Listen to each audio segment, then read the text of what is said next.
serving as a Chief Program Officer. I'm Neha Gul, currently serving as a Chief Program Officer in the Executive Cabinet of Mindscape Global, and I'll be moderating today's session. On behalf of Mindscape Global, I warmly welcome you all to today's session on qualitative data analysis. We are truly delighted to have you here as we explore one of the most fantastic aspects of research, understanding human experiences and perspectives through qualitative inquiry. Today's session aims to provide a deeper understanding of how qualitative data is collected, analyzed, and interpreted. We'll begin by discussing qualitative data collection techniques, followed by data analysis methods, including coding and the development of themes. Lastly, we will focus on trustworthiness in analysis, ensuring that our findings are credible, reliable, and ethically sound. This session will help us strengthen our analytical skills and interpret data beyond numbers through meaning, depth, and context. We are truly honored to have with us Mr. Waqas Ahmed, who will be leading today's session. Mr. Waqas is a Pakistani educator and researcher currently pursuing his master's in English education at Sibelius Merit University, Indonesia. He previously served as visiting faculty at the University of Salabi, where he taught courses in applied linguistics and academic writing. He is a research and assistant at the Education University of Hong Kong and University Sibelius Merit, contributing to a social impact project on informal digital learning of English (IDLE) that supports teachers in integrating AI tools into language learning. Mr. Waqas has led multiple international seminars and conferences as moderator in Indonesia. His vision is to promote teacher professional development in the third world countries. For this purpose, he has found the online platform The Talent Quest.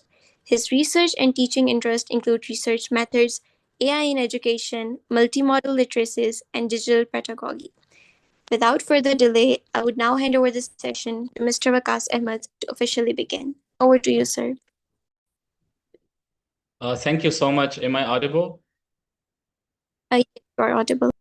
Thank you, Ms. Neha, for the thorough introduction and for the warm welcome. I'm really happy to be among all of you today. And as we are going to talk about the data analysis or the qualitative data analysis, it's Saturday, right? And I hope that all of you would have enjoyed the holiday or the weekend, I would say. But again, when it comes to the students, there is no break, there is no proper relaxation, just work, and you have to be on the expectations of all the teachers that teach you. So before we start the activity, I would request all of you to turn on your cameras, please.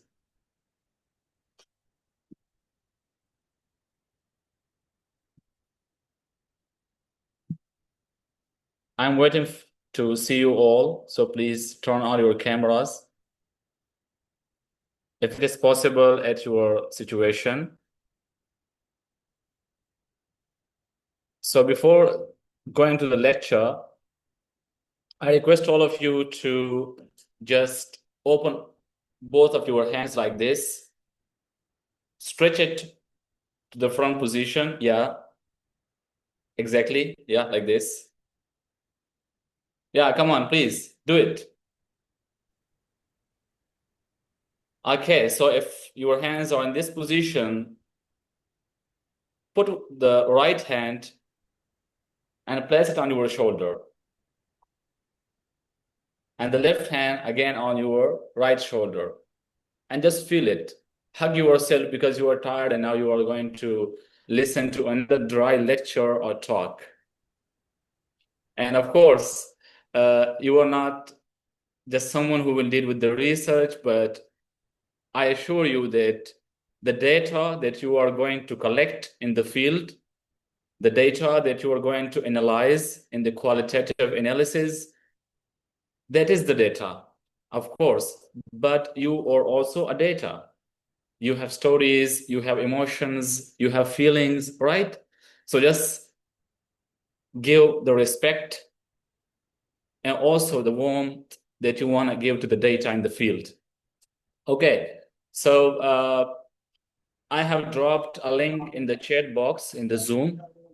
Please click on that link and let me know which background or which field are you from.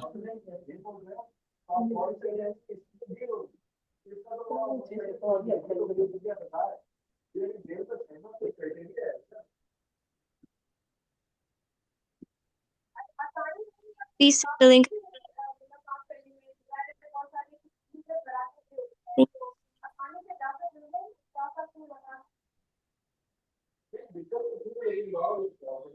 Ms. Neha, I would request you to handle the mic of all the participants so we don't get disturbed with the background noise.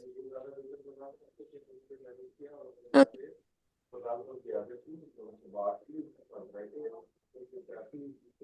I don't know whose mic is this, but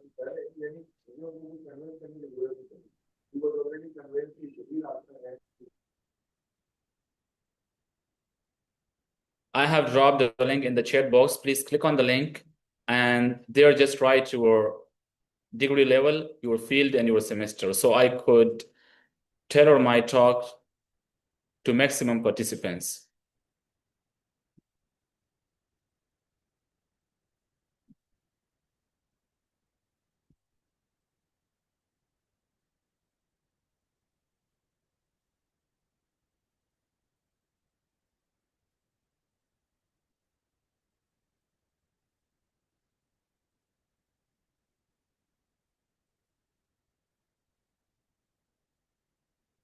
Psychology, clinical psychology. Okay, so you all from psychology, bachelor's, and MPhil. Oh, okay.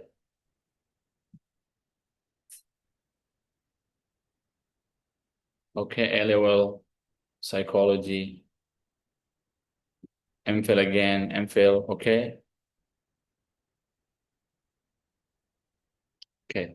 Okay, so we have no diversity in terms of the fields, but we do have diversity in terms of the levels. Some are in third semester, some in fifth and sixth, or even there are a few from MPhil or master's level. Actually, earlier I was told that there is a diversity, and secondly, uh, in the previous lectures, some of the participants complained about the level of the speakers, that it was for two beginners, and some of them they said that no, it was too complex. So I would try to tailor in between somewhere between the beginning, I mean, and between the complex, so it can hit you guys all like from third semester to even to the seventh of the BS program or even the master's level. So if you have any kind of question, just write it down in the chat box, or you may just raise your hand and we can continue on that. But I would request you, as we have only 15 minutes to this lecture, so it would be better if you keep your questions to you until the question and answer session, because I'm in like your question might be answered in my talk. So it will be easier for me and also for the participants to have a fruitful and smooth discussion.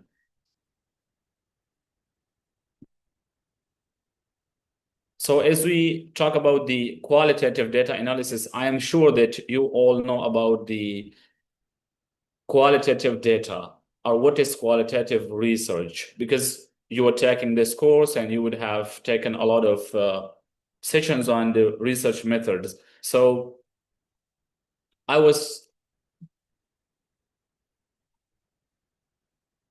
I'm sorry. Okay, so when we talk about the qualitative research, you know, there is no number involved and it focuses on the understanding the meaning and the context in which something has been said or written, and also the human life experiences or the narratives. And also in qualitative data, we do not focus on something that has a wider scope, but we take a very minor group and we go into the deep analysis or the deep investigation of that. So here we actually prefer depth over breadth, according to Bryman 2016. And also in qualitative data, we focuses more on interviews, field activity, observation, and engagement, for example, or the documents.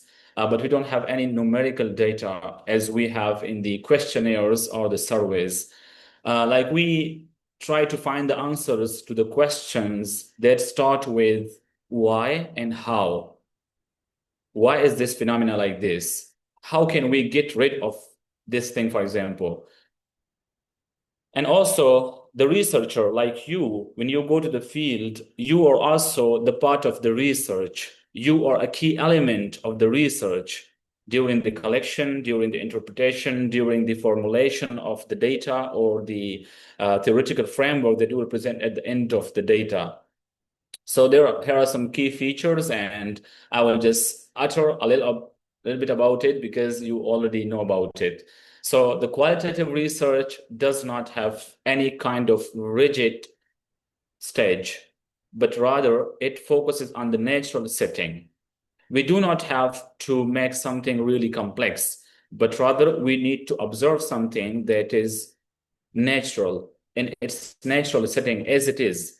And secondly, the design of the research revolves around the questions or the research objectives that a researcher have. And also, the interpretation of the data that we collect from the field is actually co-constructed upon the meaning of the participants.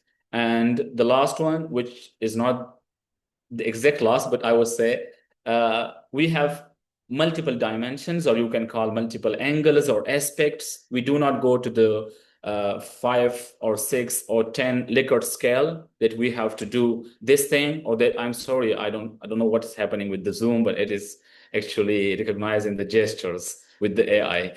Okay, so we focus on multi-dimensional approach in qualitative data. Like there is no rigid framework. For example, in the Likert scale, agree, disagree, or you guys know that. But rather we ask the participant, what does he feel? And so on. Okay, so the qualitative data sources, when we talk about the qualitative data analysis, first we need to understand the qualitative data sources. So we have the main sources here. Number first is interviews. We go to the field, we sit with the participants, we ask them questions. So this is called interview. So it could be sometimes a very rigid interview, which is structured, depends on the research objectives and the theories that we want to integrate. And secondly, it is semi-structured, like the interview, we have the protocol, we already have written it from before. But when we go there and we sit with the participants, we do not just stick to these questions. For example, if I ask the first question, so the second question depends on what he answers. So it is called semi-structured. And when in unstructured, we does not have any protocol, and we just directly go there and ask them based on what they feel and what is their experience in the field. Second kind of data is the focus group discussion. Third is the observation in the field. The specific phenomena is being observed by the researcher as an expert. And the third is we review the documents which already exist in the field, and also the visual materials like videos, pictures, arts, etc. So what kind of source that we need to pick? That depends highly on the research questions, the theory, the method, and the context. Okay, so before we do it, we have ethics. What kind of framework from the research ethics will guide my research? So that is the consent. The first thing is you write a consent, a letter to the participant that you want to interview them. If they are happy voluntarily, they sign it, they give it back to you. And after that, you are allowed to interview them. So this is like a formality, but also the international research protocol. And secondly, as a researcher, you need to be reflexive. Like you need to be like, you are a human. So you cannot say, I don't have any kind of bias. You always have the biasness, right? So you cannot tend to be bias free. there is always some biasness that we humans hold. So you need to be aware of the biasness that you hold. So later on, when you interview or when you do analysis of the data, you write the biasness that you hold on the paper from the very beginning. And the third thing is the cultural sensitivity. For example, if you are from Kashmir in Pakistan and you want to interview someone from KP or Balochistan, so there is a huge cultural difference. Or even you may go for the data collection across the border to another country. So you need to understand the cultural differences of the language, the words, and also the understanding of a certain matter. And the last one is the richness or the quality of the data, not the quantity. You don't need to interview 100 people or 50 people. Only one person is exactly enough. If your interview is solely based on the experience, the narrative, and the depth of that person's understanding. Okay, so let's move towards the data analysis. But before, here is the informed consent. This is an example, actually. So you write your research questions, the purpose, the procedure, the everything. I mean, the confidentiality and everything. So you mentioned that your data, your name, and I hope you guys already knew all these things. Then we have the qualitative data analysis philosophy. For example, if I want to do analysis of a certain data, so we have a data in the form of interview. So now I want to get some meaning from that data. Then I will interpret it. We don't need to count how many people said they are happy in the Zoom classes, for example. How many people said they're happy when they post their personal stories on Instagram, right? No, it is not about how many. It is about how they feel. Why are they happy, for example? What is the main cause to their happiness? It's just an example. So the second thing is, in the qualitative data analysis, the philosophy revolves around the inductive reasoning. But it depends. Sometimes it could be deductive, but the reasoning is normally inductive, like we go from bottom to top approach. And the patterns, like the codes and the themes, what are the patterns and themes and codes we'll discuss later on. Then we focus on themes, the categories of the ideas that one shares with us, the narratives, and the conceptual understanding of something is actually the aim of the qualitative data analysis. We do not do generalization. We do not do numerical explanation. We don't have to show percentage, but rather we have to show the answer to the why and how. Then we have, for example, if I collect the data through interview, what I need to do, the data analysis, right? Before that, we need to, okay. So we need to understand what we have collected. For example, it's the data from the interview. So first thing is, you already collected the data. So during the collection, you noted the ideas, the patterns, everything. Now you need to transcribe the interviews to written form. I mean, like the interviews that you collect, you will record them in audio form. After that, when you come home or your office, you need to transcribe each interview word by word. So back then, we used to do it manually. Now you have AI, you upload the file and it gives you the text, audio to text, right? Then you read and reread the data really carefully. After that, you have a diary or a memo. I still have there on the table. And all these interviews that you have, you need to search for the relevant themes that could answer your research questions. How to do that, we will talk about it later. Okay, so when we talk about data analysis, qualitative data analysis, we have a few types of the main types. We have thematic analysis, we have grounded theory, we have phenomenology, we have narrative analysis, we have content analysis, we have discourse and ethnography. So for each type of qualitative data analysis, we have a certain kind of data. For example, if I want to do my study using thematic analysis, I need to have artifacts, audios, and interviews.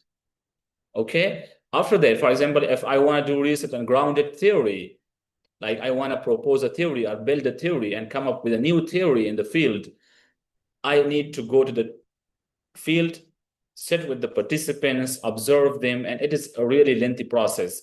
And this type of research, the grounded theory, is not for the bachelor's or master's student, it is only for PhD students. Similar with the case with phenomenology and the narrative. For the bachelor students and master students, thematic analysis, narrative analysis, they are the most suitable one. It doesn't mean that they are the most easier. No, they are not the easiest one, but meaning that the time frame that it needs is actually suitable for bachelor's and master's students. Because when you do research, the time limitation is the foremost consideration for you. Something that you cannot do in 1 year, how can you do that in your MPhil and master's research, right?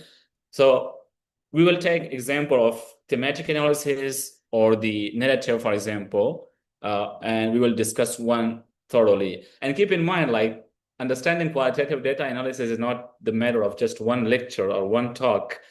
And like in foreign countries, in foreign universities, on the qualitative data analysis, we have a complete courses taught in each semester to masters and PhDs students.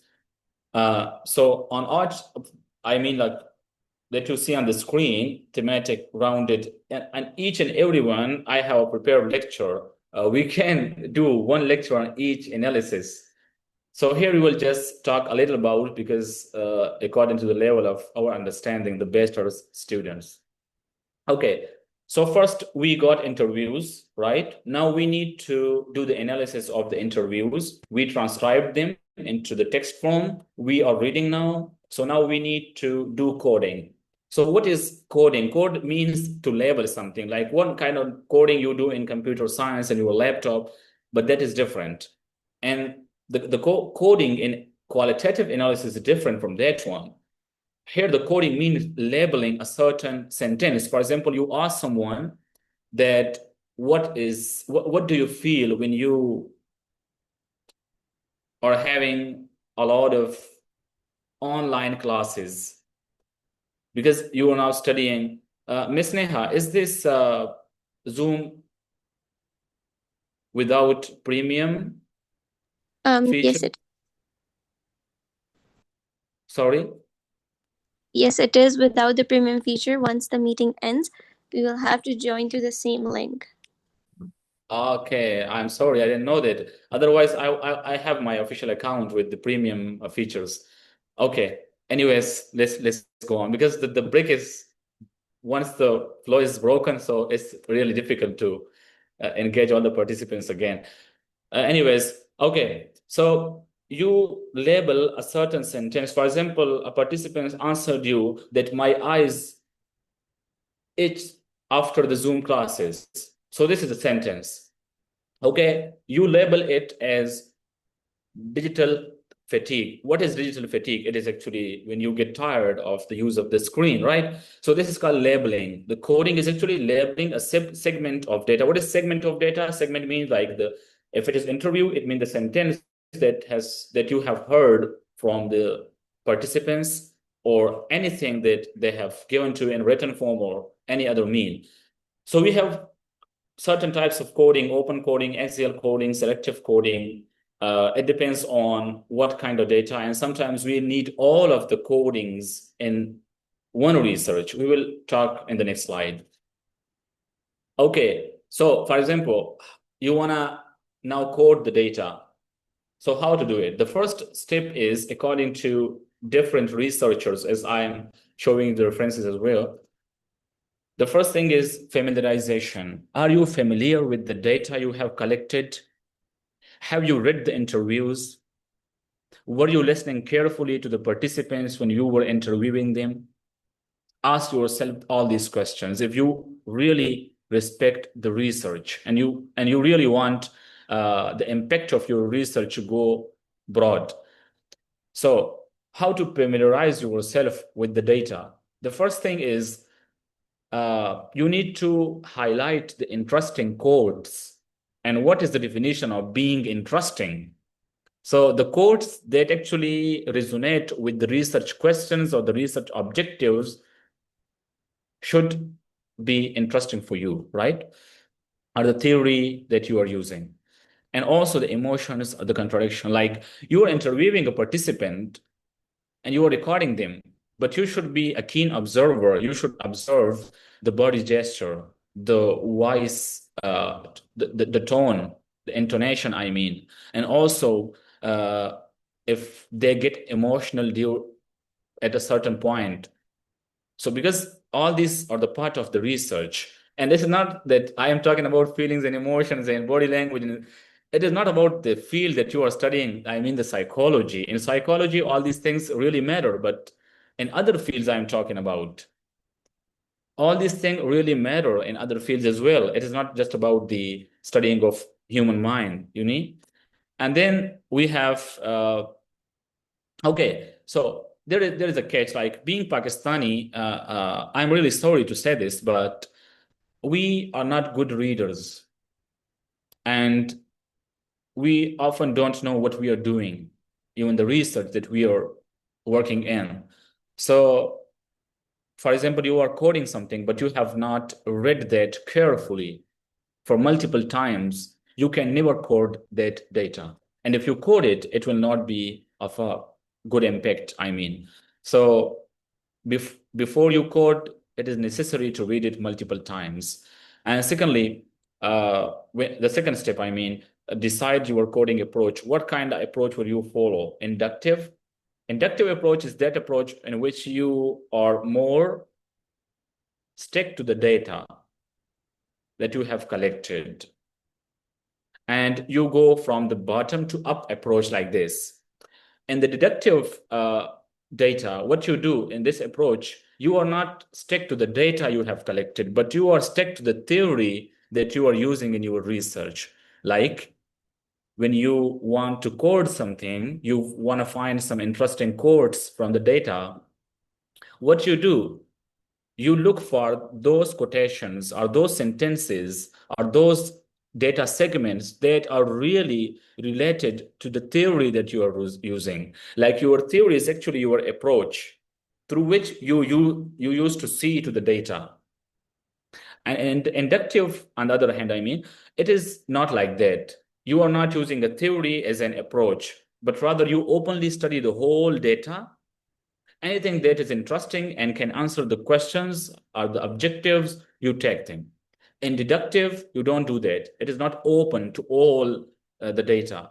You only look for that segment that is really aligned with the theory, what your theory says. And the third one is hybrid. You use mixed method, inductive, deductive, data-driven, theory-driven. So sometimes you go with the theory preference and sometimes with the data-driven. So why do we need the mixed method? Because it gives us more richer and deep data. And the third step, after the familiarization, after the coding, the data, the approach, I mean, like you have finalized the approach, what you need to do. The third step is the identification of the meaningful segments or units or elements. And that is like the ideas, they don't remain ideas. There were ideas in the data. There were ideas in the field, but now they become labels, they become your codes, right? Just they change their clothes. They just come up with a new dress code. And that is, for example, I have written three words here, and I don't know if it resonates to your field, like lack of motivation, fear of being judged, desire for autonomy. So, for example, these are the code, are labels. So you can think about the lack of motivation. If you ask a teacher or a student about the engagement in the classroom, that the students are engaged with the teacher or with the lecture or not, So the first reason could be lack of motivation.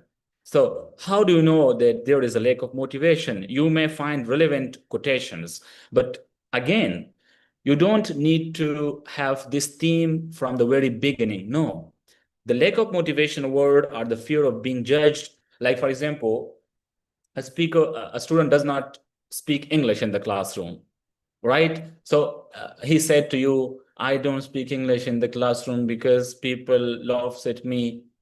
See, so from this quotation, what will you get? It means that he has the fear of being judged, fear of negation. You see, so you name this code or this label, fear of being judged, after the quotation of their student, right? And secondly, as another student will say, I don't want to speak English in the classroom because I don't see any benefit. So there is the lack of motivation, right? So you name their sentence lack of motivation, and so on. So the the codes and the labels that you want to label should be in short, not lengthy sentences like one word or two words or three words. It should be consistent, because if you name something lack of motivation, that something should be lack of motivation to in the whole of the data. For example, one student said that uh, he doesn't want to speak English because there is no use of it, like there is no benefit to it. So you call it lack of motivation. So if another student said this, you still need to have this code for that. You don't need to change the code. You should be conceptual and consistent throughout the data analysis. After that, with the fourth step, like you are done with familiarization, you are done with the coding approach finalization, you are done with the identification of the meaningful segments in the data. Now you have to keep the record. The record or the code book or the diary in which you write these codes. So, for example, you have code name, you have the definition, like lack of motivation is the name of the code, the definition, and then you have meaning. I think the meeting is gonna finish soon. So the meaning, and then the example of the code. For example, here, the word, the code is digital fatigue, which I quoted earlier in the previous slide. What is digital fatigue? So you might think that I know it in my mind. Yeah, yes, you know it, but you have to write it in the diary or in the book, because when your supervisor will ask you what is digital fatigue, so you should have written it from the very beginning. And secondly,